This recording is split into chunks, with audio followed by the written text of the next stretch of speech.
would certainly say that it's probably true that we're more likely to remember, I'll put it this way, things that are horrific, are heinous, are bad, are wrong, than things that are good. I think that there have been times in, for example, the history of humanity, maybe not as a whole, but in certain regions at least, that have been really wonderful times, and I'm not saying this is one of those times, but we're certainly in a lot better place than a good many people have been in past. But the thing is, there's a tendency to remember the horrific, horrible times that we might have seen in the past, and to count those what we talk about. Well, today I want to talk about the idea, and I termed this variously. I termed it as accidental and intentional, and incidental and intentional, and I finally settled on incidental and intentional, But that's what I want to talk on the Daily Summation from Kurt's Religion and Politics. I'm your host, I'm Kurt, and today is Friday, the 4th of February of 2022. Welcome to everyone who's here on Rumble, the podcast, YouTube, BitChute, CloudHub, Minds.com, that's M-I-N-D-S, Locals.com, Parler, if you happen to see me there, my Facebook page, and any of the places that you might happen to see me. I generally try to kind of make it clear where those places are, but you'll see me out and about, out on my various sites if you look for me as either Kurt or, as myself, KP Schubert Kurt, or as Kurt's Religion and Politics. Anyway, I wanted to talk today about, as I say, incidental and intentional, and this is with regard to some of the more difficult, uglier times in the history of humanity. So let me go ahead and go through my notes, and that'll give you an idea sort of where I'm coming from. Many amazing medical and scientific advances have occurred as a result of things like Nazi Germany and Imperial World War II, Japan having done horrific experiments on animals and people. More people than animals for a lot of that. There are instances where animal trials and experimentation save lives. I don't really care about the makeup stuff, but there are some others that I think are definitely worth the time, as little as I like harming animals in the doing of those things. There's no doubt of this. There's no doubt that's true. Let's also face the fact that wars have been a great, quote, boon to, end of quote, horrible trauma type accidents and so forth. They really have. You have no idea, if you haven't actually paid attention, just how much that's true. Where all of this is true, it should be understood that some of it is justifiable, things like animal research, though not by any means in every case. Other things were patently wrong, right? The Nazi and Japanese terrible research was not justified. Nobody likes the idea that war results in medical, psychological, and other spiritual and so forth situations benefit humanity. Nobody likes that that's how those come to be, how those work out. But it is. In all cases, I think it would be a bigger crime for all of that to be ignored. Right? I think it would be a bigger crime. I think we would be doing those who suffered and died injustice if we didn't actually take that into consideration. Now, this is the thing. What's sad is, because we know warped minds did a lot of this so-called research, we can't take it at face value either. It will never be correct that the Japanese, the Nazis, and yes, even America, along with entities like the former Soviet Union, Russia, and so many more, did horrific, evil experiments on humans and animals. Yes, the United States did it too. There are people who talk about it, and it's true, and I think that we should be working to make sure that that sort of thing never happens again. I don't care who the people are. I don't care if they're drifters or people who live on the street or what they are. I don't think we should be doing that. It's no more desirable a thing that people horribly maimed and harmed in wars become a test bed for radical procedures, the which will later be used to treat victims of gruesome accidents and natural disasters. This includes things like burns and horrible wounds and loss of limbs and various other things.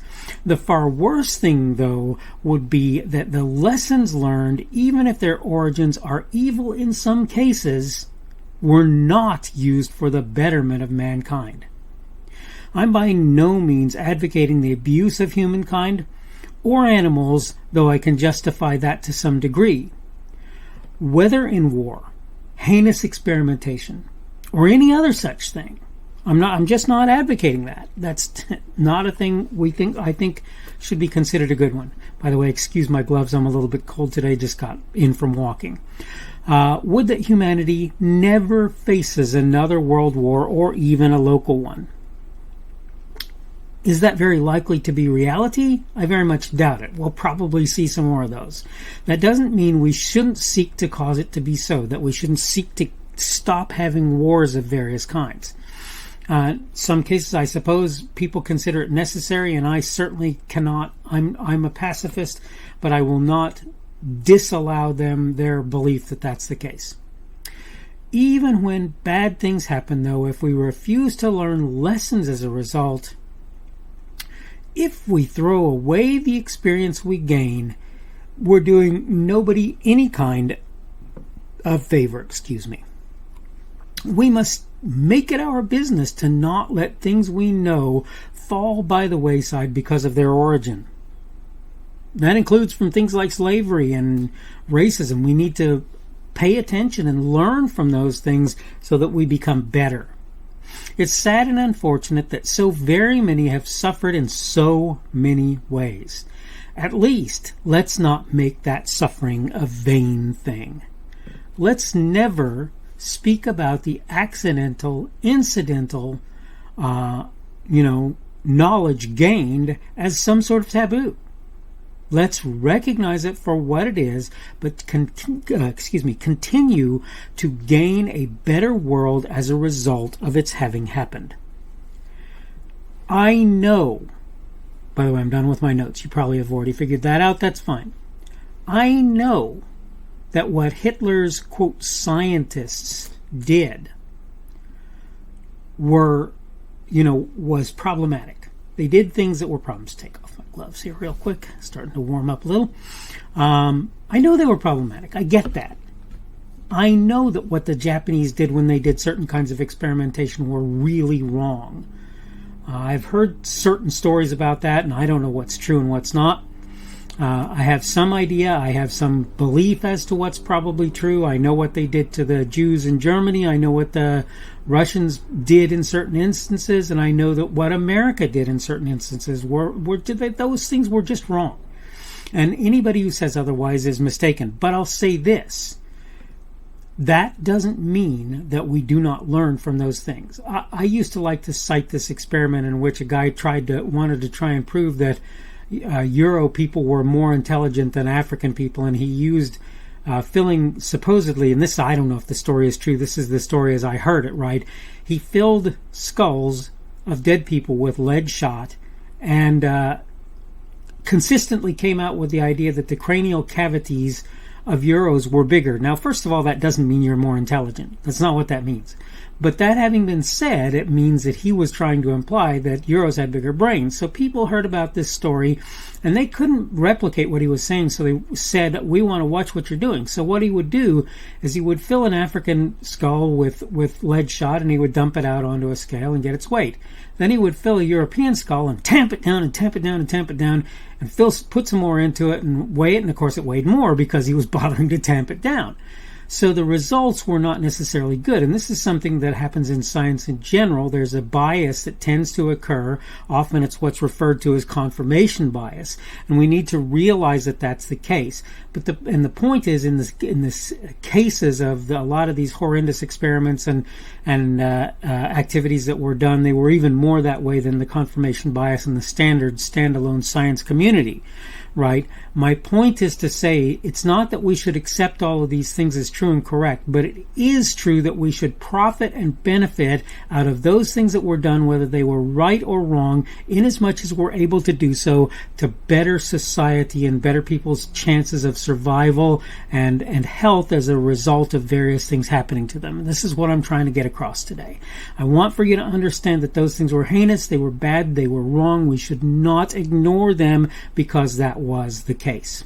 Okay, I need to go ahead and wrap up. This is the Daily Summation from Kurt's Religion and Politics. I'm your host. I'm Kurt, and today is Saturday, the 5th of February, in case I said that wrong before. Saturday, the 5th of February of 2022. I wanted to, and of course that means tomorrow will be Sunday the 6th of February of 2022, that beginning of the Christian week, today being the end of the Sabbath according to those who observe it for the most part, I believe. I want to welcome you and thank you for being here on Rumble, on the podcast, on YouTube, on BitChute, on Cloud Hub, on Minds.com, on Locals.com, on Parler, on Gab if I happen to put stuff out there. On the various platforms that I put stuff, that includes my Facebook page and various other places. The subject for today has been incidental and intentional. Tomorrow we're going to talk about right and wrong. And I think you're going to find that this is kind of interesting, and that one of the things about that is whether or not right or wrong is something that I should be determining for myself, or something that might be coming from some source outside of me. I'm hoping you're having a good day today on this Saturday, and that everything is going well for you, and hope that this February month is shaping up nicely. And that if you're kind of digging your way out of this cold spell, which for some of the people in the north and northeast in particular, I imagine is worse than it was for me. Again, hope things are going well for you, and hopefully we will see you again on Sunday's edition of the Daily Summation from Kurt's Religion and Politics.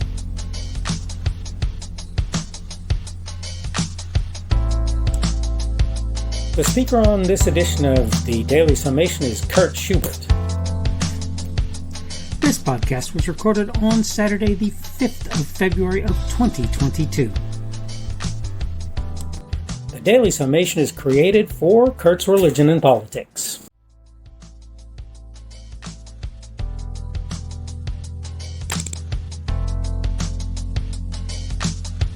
Thanks for watching this edition of the Daily Summation from Kurt's Religion and Politics. I hope you found it entertaining or instructional, or maybe both.